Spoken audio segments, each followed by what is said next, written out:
A dinastia bancária Rothschild facilmente uma das famílias mais ricas da história, mas também a maior fonte de teorias da conspiração. A vasta e oculta riqueza dos Rothschild perdurou por gerações e, sem surpresa, tornou-se difícil distinguir o que é fato e o que é ficção. Neste vídeo, vamos explorar os primórdios desta famosa família judia para ver como eles construíram uma das maiores fortunas da história em meio a um contexto de intenso antissemitismo. Nossa história começa na Europa medieval. No século X, a maior parte da Europa estava sob o domínio do cristianismo, e o poder político estava intrinsecamente ligado à religião, o que tornava ser não cristão altamente desfavorável. As maiores vítimas destas circunstâncias eram provavelmente os judeus, que sem um estado natal para retornar, foram espalhados pela Europa e muitos deles se estabeleceram no Sacro Império Romano. Este vasto estado multiétnico incluía a Alemanha moderna e, assim como o resto da Europa, não simpatizava com a presença judia. Em muitas cidades, os judeus foram forçados a viver em bairros específicos, conhecidos como guetos, e Frankfurt não foi exceção.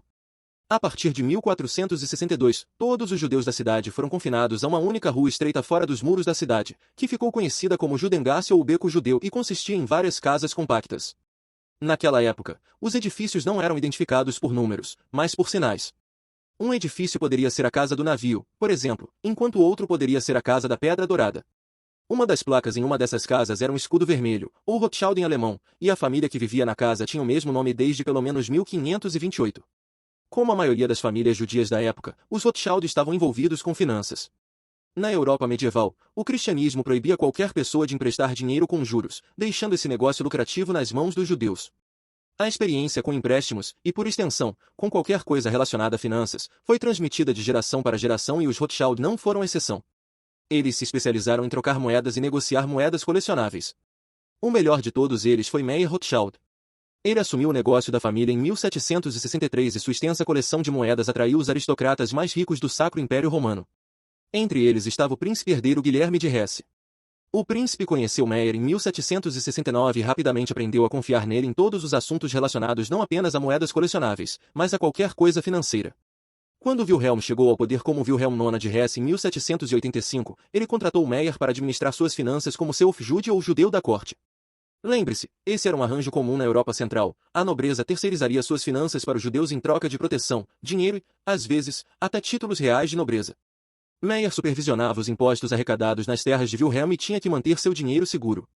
Essa tarefa se tornou muito difícil em 1806, quando Napoleão invadiu Hesse, levando Wilhelm ao exílio e colocando sua fortuna em risco. Mas Meyer era inteligente e estava pronto para Napoleão. Em 1798, ele enviou um de seus 5 filhos, Nathan Rothschild, para Londres para iniciar um negócio de câmbio semelhante ao de seu pai. Com essa base estabelecida, Meyer não teve problemas para transferir a fortuna de Wilhelm para Londres, onde a emprestou à coroa britânica. Em essência, Wilhelm estava financiando os britânicos para lutar contra Napoleão a fim de restaurar seu poder. Meyer morreu em 1812, deixando a fortuna de Wilhelm e o legado Rothschild nas mãos de Nathan. Ele permaneceu em Londres enquanto seu irmão mais velho assumiu o negócio original de Frankfurt. Já os 3 irmãos restantes se espalharam pela Europa, estabelecendo filiais em importantes capitais europeias. Apesar da distância, eles aplicaram uma estratégia unificada, que consistia em emprestar dinheiro à aristocracia e aos governos locais. O irmão na França, por exemplo, tornou-se banqueiro de Leopoldo e da Bélgica. Já o de Viena emprestou dinheiro ao último sacro imperador romano, Francisco II. Em 1818, todos os 5 irmãos foram concedidos o nobre título de barão, elevando os Rothschild à nobreza. Ao longo das décadas seguintes, sempre que um governo europeu entrava em colapso e era substituído, os Rothschild eram os primeiros a conceder empréstimos. Isso aconteceu, por exemplo, após a Revolução Francesa de 1830 ou após a queda do Sacro Império Romano. O negócio de empréstimos foi bem sucedido. A filial de Paris, por exemplo, cresceu de cerca de 5 milhões de dólares em 1820 para mais de $500 milhão em 1850.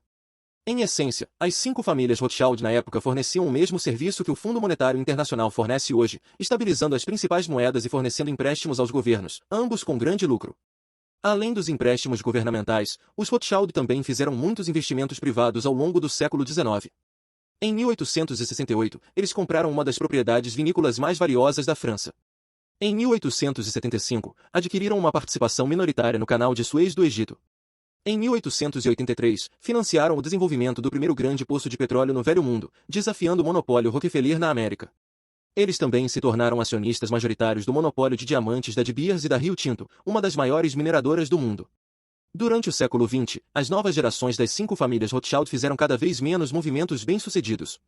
Em 1900, a filial de Nápoles foi extinta quando o último herdeiro masculino morreu sem deixar filhos, deixando sua fortuna para a filial de Paris. Um destino um tanto curioso se abateu sobre a filial na Alemanha. Lá, os dois herdeiros Rothschild tiveram 11 meninas e nenhum menino, dividindo a fortuna e desintegrando seu poder. A filial dos Rothschild na Áustria estava indo bem até que Hitler chegou ao poder. Quando a Alemanha nazista anexou a Áustria em 1938, os Rothschild tiveram que vender sua operação bancária por uma fração de seu verdadeiro valor. A maioria deles escapou com os bens líquidos que possuíam, mas pelo menos um foi capturado na saída e só foi libertado após pagar o maior resgate da história na época, que foi de 21 milhões de dólares. O resgate levou os Rothschild austríacos à falência, enquanto os nazistas apreenderam todas as suas mansões, negócios e obras de arte. Alguns anos depois, aconteceu a mesma coisa com a filial de Paris. De fato, as coleções dos Rothschild eram tão requintadas que Hitler e Hermann Göring foram pessoalmente escolher o que mais lhes agradasse. Os Rothschild franceses tiveram sorte em restaurar seus negócios após a guerra, mas os socialistas franceses nacionalizaram seu banco em 1981. No final, apenas a filial inglesa sobreviveu ao século XX com sua fortuna intacta. Seu patriarca durante a segunda metade do século XX foi Sir Evelyn Rothschild, que foi consultor financeiro da Rainha Elizabeth. Ele se aposentou da liderança em 2003, passando o manto de patriarca para David Rothschild, membro da filial em Paris que fundiu as duas filiais em uma única entidade. No final do dia, a família de banqueiros do século XIX pode ter sido uma das mais ricas de sua época, mas hoje os Rothschild são uma sombra de sua antiga glória.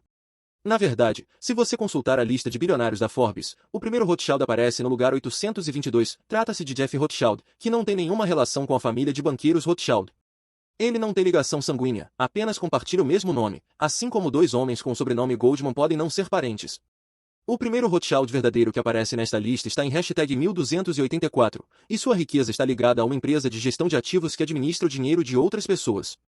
Então, na verdade, a antiga poderosa família Rothschild é apenas um pequeno ponto no radar da riqueza global.